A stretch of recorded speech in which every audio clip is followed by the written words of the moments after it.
जे कमलेश ननोर बाजार अलपुरा।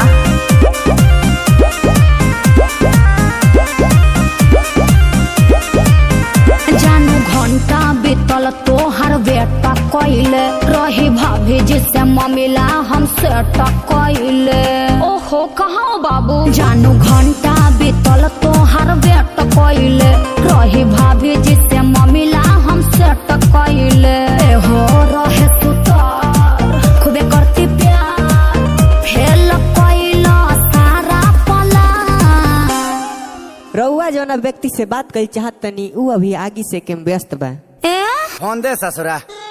तापी पुअराए जान बैठे दुआराए जान घुसे गोली में ना देबे कुकुर भुआराए जान। तापी पुअराए जान बैठे दुआराए जान घुसे गोली में ना देबे कुकुर भुआराए जान।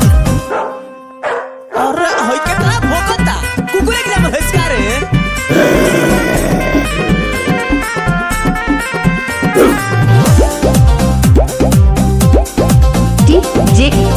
जे कमलेश अलपुरा। लइका न लइका के पूछ तू बाड़ो काहे न दोसर गली धके आवत पाड़ो। अरे बुढ़बा के हो काजी।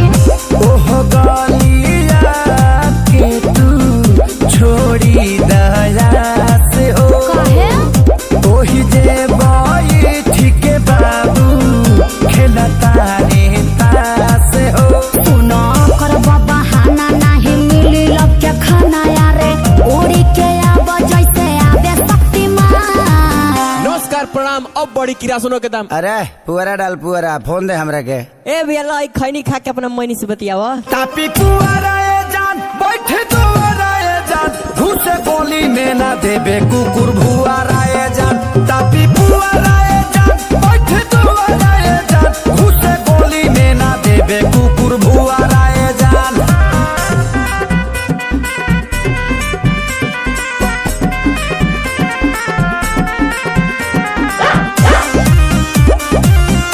जे कमलेश अलपुरा।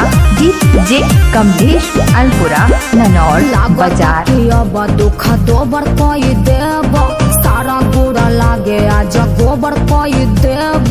दिमाग में भूसा भरल बा। फेरा में तोहरे फसनी तैला तार में नया जाकेट फाट गइल का पता नहीं जाड़ में। हो झूठे बने लगो ठंडा हो गइल जो भइल से अंखे सारी बुद्धि बना दा। बुधवा डंटा मारे। हाँ भैया। दे आज एक कुकुर के शुक्र ना रही। अरे भैया संस्कृत बोल लगल तीता अंति सीता था।